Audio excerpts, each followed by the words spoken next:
Welcome to the second half of Klaus Schwab's Shaping the Future of the Fourth Industrial Revolution. Now, if you saw that I was just on the last hour of Alex Jones' show, you know that I covered the book, but I didn't cover everything in the second half because I wanted to be fair to you guys. And I just want to say thank you to everybody for all of your support, and I hope you're enjoying the second half subscriber content for Jay's analysis. Now, remember, we were talking about the Internet of Things. This is the literal connecting of pretty much everything. I don't know how far they want to take it. I don't know if they mean every tree and branch, but perhaps just the objects that come into human social dimensions, right? The appliances, all this kind of stuff. All of these things, you could say, connected to the internet. Literally, your washing machine, so forth. Tens of billions of devices, he says, will be added to the Internet of Things between 2020 and 2030. This will be industrial applications. This interaction could add as much as $14 trillion to the global economy. So I'm sure that people are going to be investing in this kind of stuff. However, it's going to be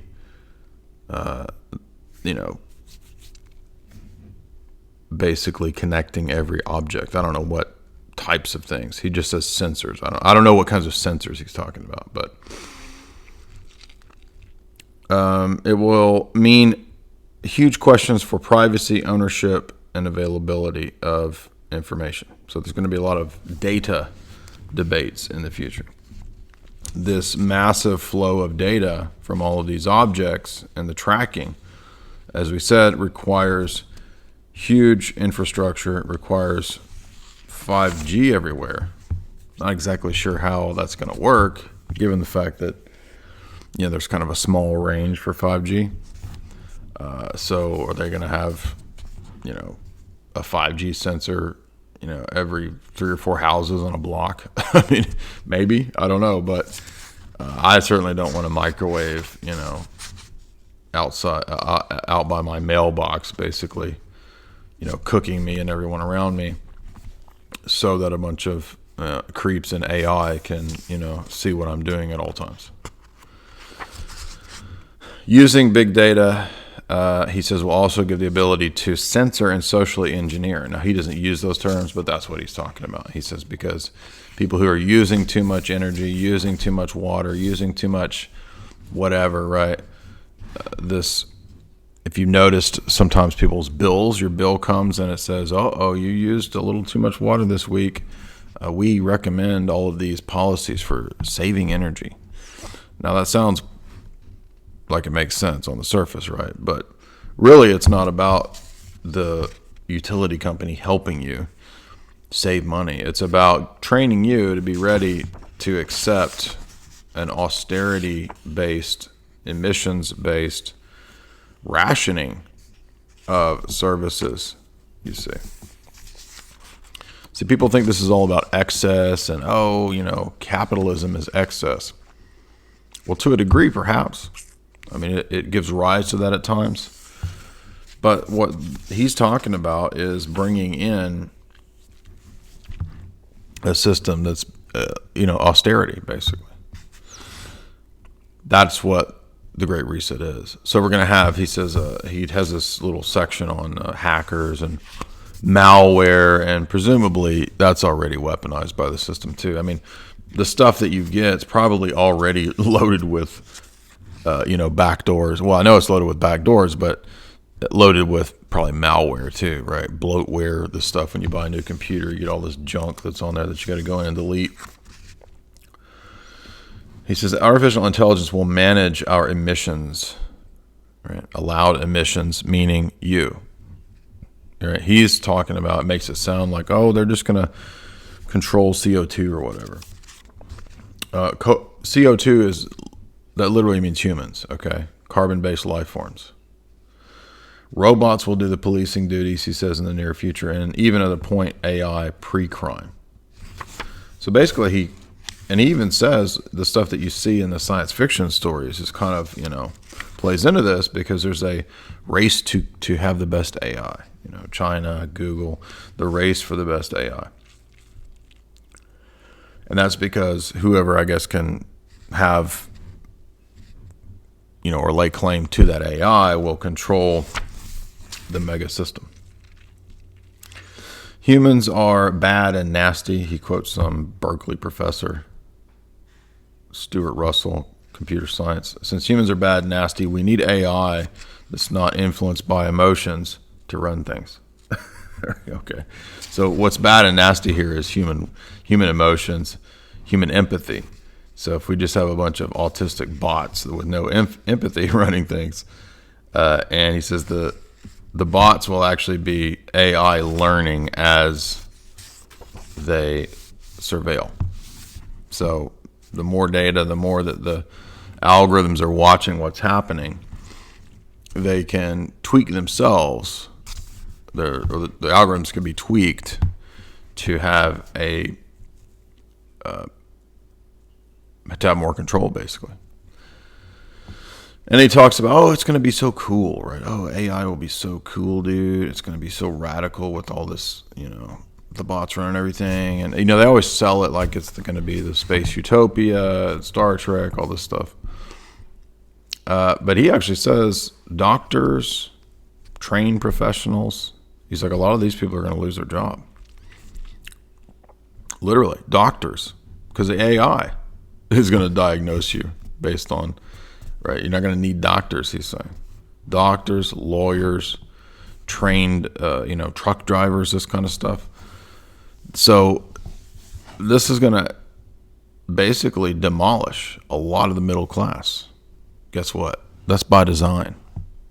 So the future is not, a utopia. It's an elite Elysium privileged class, and then like a,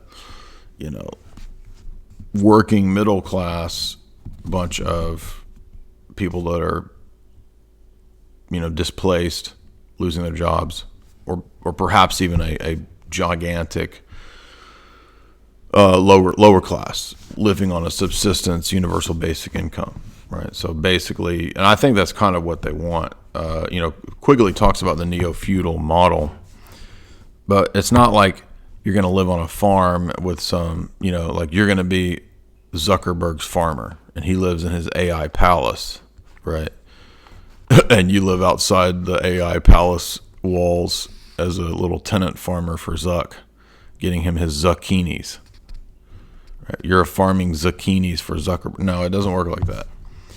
Everybody's going to be in a giant mega city, crowded into coffin apartments, policed by AI, like what you see in Dredd, right? Watch the Marvel movie Dredd, Dredd, and you see that they have these giant high-rise mega city slums. But ultimately, that's just a phase as well, because you're not going to be going into the future at all, according to these guys. Next, he moves on to talk about nanotech, and he goes so far as to say there will even be just these synthetic organisms, like we'll just evolve into like, I don't know, he doesn't really explain what he means by the synthetic organisms, but he says it's all going to be part of a circular economy. Now, if you've listened to Tristan, Tristan has covered the TED Talks and the people talking about the circular economy. This is, well, it kind of sounds a little bit like communism, right? Now, again, this is not strictly speaking Marxism. It's a form of it. It's like a technocratic form of sharing for the lower class, right? The normal quote unquote people. The displaced middle class and lower class basically being forced to function in the sharing economy. Now, what we're seeing with these apps I think, aren't there apps where you can come eat people's leftovers? I've heard of an app like this. There's apps where you hitch a ride with people. Now, on the surface, again, some of that sounds plausible, right? Or you loan out your car as an Uber driver, right? Again, on the surface, it all kind of sounds plausible. But this is all entrainment for the next phase of all of this, which is everybody having to share stuff, being forced to share stuff. The circular economy, the gig economy he talks about too.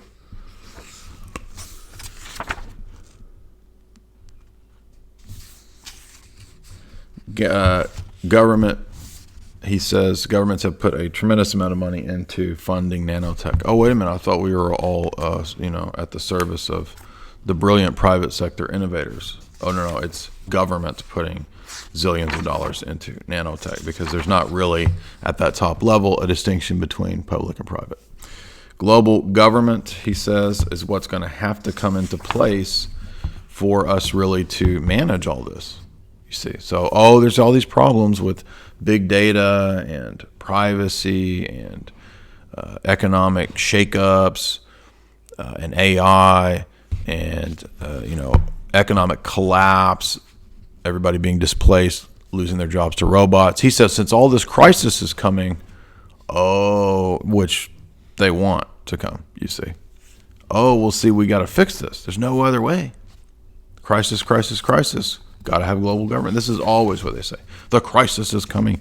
Therefore, we need the global government. Problem, reaction, solution. They create a problem or foster the problem. They want and foster the reaction, and then they provide the solution that was there all along, which was the original intentional plan. 3D printing, he says, will eventually become pretty mainstream. We've heard about this, for several years now, but we haven't actually seen it on a mass level instituted. He's talking about it popping up at different places. I think some UPS, he says, have 3D printing already. He says, but this is going to morph into basically getting rid of supply chains. You won't have truckers. You won't have the middle class of the trucker economy. That's all going to go away because it's all going to be done by AI and driverless cars or drones, right? Amazon drones, this kind of stuff. And then he says this can even morph into, in the future, bioprinting, printed organs, right? Have you seen the videos of 3D printers printing organs? As in like hearts, kidneys, literal organs.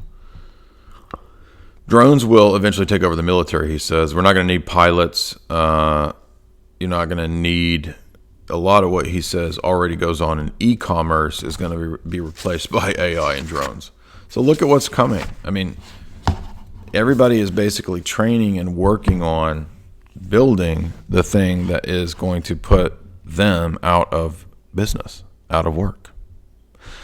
This is, illustrated in THX 1138. Right, I mean, that's kind of the point of THX is everybody's down there in this underground dystopia nightmare city, and all anybody does all day is build robots that enslave them. Literally everybody's job is to build a robot that enslaves them. And the robots just have this, biofeedback loop where they tell the humans to stay in line, take all the drugs, and build the robots, which they were programmed to do by humans. So it's just a vicious, ridiculous circle. Klaus even says there's going to be killer drones in the future. You already see this in the Air Force and military with, drones going out and replacing the normal Air Force human pilot type stuff. And he says that this is going to shake up even, piloting. He says helicopters, planes in the future, there'll be AI as well. Right? That way we supposedly remove the domain of human error. Well, that all sounds good on paper, right? Oh yeah, we won't have, but then, if we're going to avoid human error, how are we avoiding the human error of the people who program the AI? You see. Biotechnology and transhumanism is what he covers next, and he says that CRISPR, right, gene editing, gene-edited babies, this kind of stuff, it's already kind of coming onto the market. He says this is the Promethean motivation of man, that Luciferian motivation of man to try to replace God, to overwrite nature with a synthetic biotech. We've already seen this, he says, with GMO foods. He says NGOs will have to step up to the plate and further influence people in public opinion to accept all this stuff, right? The GMOs, the gene edited babies, the Monsanto, Frankenstein people, basically. Oh, it's going to be great, right? The New World Order, he says, however, will determine who gets access to all these positive things, right? So in other words, he makes these arguments, as they always do. Well, we can genetically modify a rice grain to feed everybody in Africa. Really? Is that why the same people who are behind this say that they all need to die? You see. So the positive aspects that perhaps do come out of all this stuff, that's going to be reserved for the elite. The weaponized aspects of all this is going to be for the masses. That's the key here. And he says, well, what is the governing ethical system that will guide all of this? The UN Human Rights Manifesto, right? The UNESCO philosophy from Julian Huxley, which is dysgenics. So there you go. So the very thing I just told you, if you saw the Alex Jones installment, I went into more detail. You guys have heard the full analysis of the Julian Huxley UNESCO Manifesto, philosophy of it that he wrote in 1946, the father of transhumanism. So you see, as I pointed out, the continuity from 1946, UNESCO, all the way up to 2018, Klaus, exact same plan, right? The transhumanism Julian was talking about in 1946 is the exact same transhumanism Klaus is talking about being rolled out right now in his 2018 book.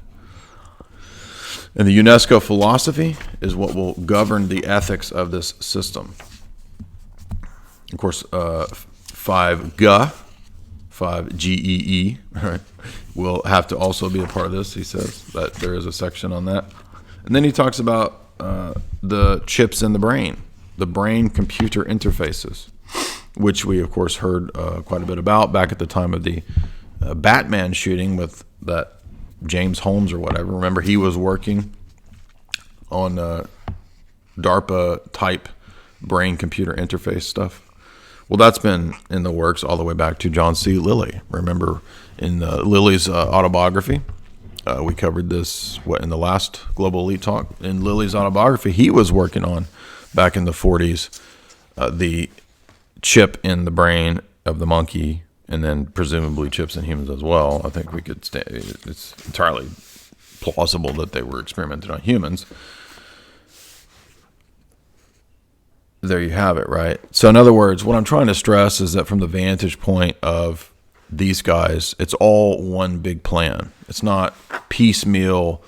Oh, there just happens to be an advance in biometrics that has nothing to do with 5G over here on this other thing. That has nothing to do with the vaccination agenda over here on this other thing. No, it's all connected. And Klaus's book is one of the great ways to show it's all connected as a unified plan. Now, Klaus even has a chapter on Hollywood and virtual reality. He's saying basically that Hollywood and science fiction do play an important role in giving us the ideas and kind of a symbiotic relationship between, people developing technology who interact with science fiction, and then the science fiction interacts with the reality, and back and forth, and this kind of propels it. So that's why I did a talk many years ago on Greg Carlwood's High Side Chats, and I titled that chat Science Fiction Illuminism, precisely because science fiction kind of is the religion of the Illuminists in a way. You could pretty much look at it that way. And it's precisely because of what I just said. And this chapter is relevant because we haven't really seen virtual reality come into the mainstream. It's always kind of been there, and they keep kind of trying to throw it out there, but it still has a lot of kinks and problems, that are seemingly a little, for the meantime at least, difficult to overcome. And one of the things is the processing power. Other things like it does seem to cause a lot of people nausea, so they got to figure out how to get over all that stuff. But presumably, and Klaus is kind of saying, we're going to move towards this Matrix, Lawnmower Man, Johnny Mnemonic, Vanilla Sky type stuff. Of course, gaming is a big part of that, and the gaming economy, the gamification of all of reality, is a big part of the virtual reality prison that they want to kind of shuffle a lot of people over into. So video games play a big role in this. I'm not saying it's inherently wrong to play a video game, and just pointing out that just like it's not inherently wrong to watch a play or a movie, any of these things can be used as propaganda and social engineering to prepare us to basically move into the fourth industrial revolution's matrix. And this matrix system is what I think they'll probably use for a lot of people to kind of shuffle them over into accepting this stuff, right? Like if you watch that movie, The Congress, that's the whole point of that movie, right? With Robin Wright, where, it's 20 or 30 years in the future, and everywhere it's on Earth is basically just like a big slum, a bunch of, degenerate slum cities everywhere. People just sort of wandering around in tattered rags, but they've got a VR headset on or whatever, and they basically just live their, pitiful existence in the virtual realm as this, alternate character or whatever. And they're just sort of walking around like zombies, spending most of their time in that virtual realm. It's kind of like a VR version of, heroin addicts or whatever. Just people just sort of flopping around and just sort of zombie-like wandering around with, VR headsets on or something. The next section, he kind of talks about gene determination, kind of setting the stage, Gattaca type stuff, basically. If you've seen the movie Gattaca, that's kind of where he goes. And in terms of who goes into the future, we got to look at your genetic lineage, and that's going to control all that. And he says, ultimately, this is just to control energy, right? Now, controlling energy is not just a section of the market, quote unquote. Controlling energy is controlling every aspect of energy, right? The energy of nature, the biosphere, the energy of storms, lightning, right? DARPA studies lightning. HARP studies lightning. How can we harness that energy of nature? The energy of commerce, the energy of human beings, right? You going about your day, that's energy. So energy control, just like carbon control, means human control. That's what it's really about. And that's why he says that in the next chapter, we got to do geoengineering, and he has this kind of phony warning like, well, we do have to be careful not to poison the atmosphere and the biosphere, right? Like, in other words, implying that perhaps they're already doing that, right? In other words, maybe we can poison some, but we do have to be careful not to poison too much to destroy the ecosystem.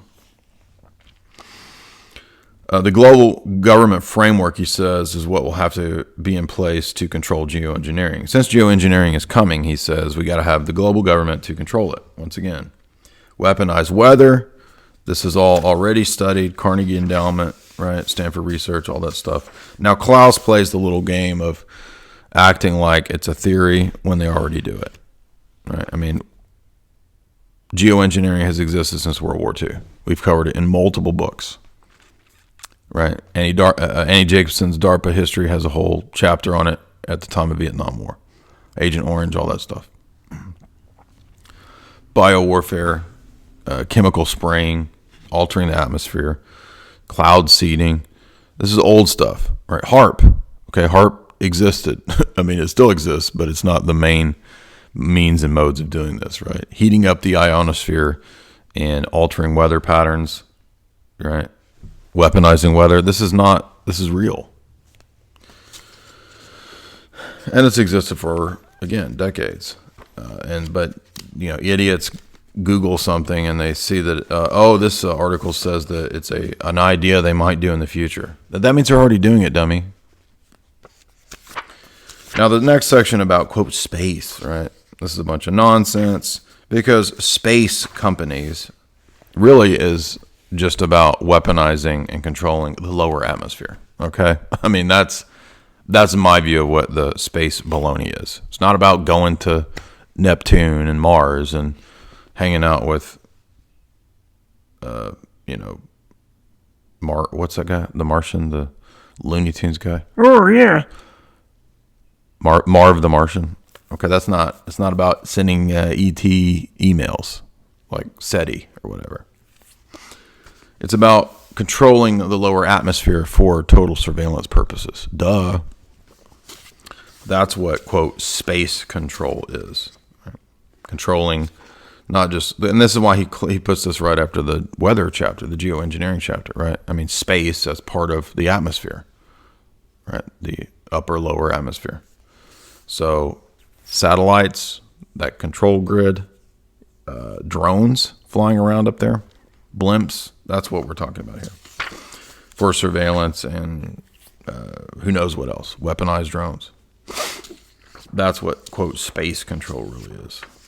Space Force. And then, of course, Klaus says, you can participate in this. We need you on the team, because he's talking about global governance leadership is what he kind of ends this book with. That's where we're going. It's inevitable. Give up, just submit. We're going to have global government.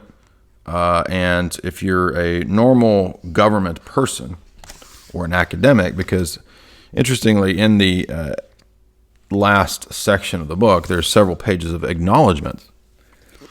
And this is telling too, because he's acknowledging all the people who contributed to this book, all the people involved. And guess what? It's the expert network, he calls it. Now, who makes up the expert network of the World Economic Forum in Davos? Well, it's all the, quote, people all the experts you would expect, the managerial technocrat class.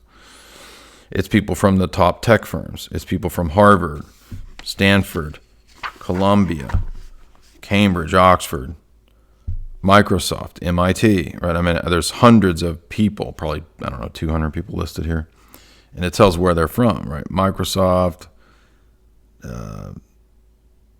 other country. It's global, basically. The global academic, technocratic, corporate sphere. Georgetown, Harvard, Imperial College of London, Amnesty International. It's the Fortune 500 and academia. Well, wait a minute. So they're all on the same page? They're all working together? Yeah, that's called a conspiracy, you see. The Vatican, page 245. Yes, the Vatican is listed as part of this World Economic Global Elite Forum. Of course it is. Right. A lot of basically the Anglo liberal power structure. And then, of course, we have a bunch of Chinese representatives as well.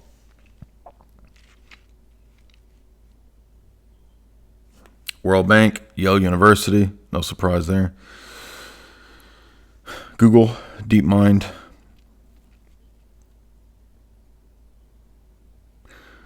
So basically, the acknowledgement section shows you that, all of the people who are working with Klaus on this project. And it's the, quote, global elite. Now, it's not just the elite of, the top banking families, right?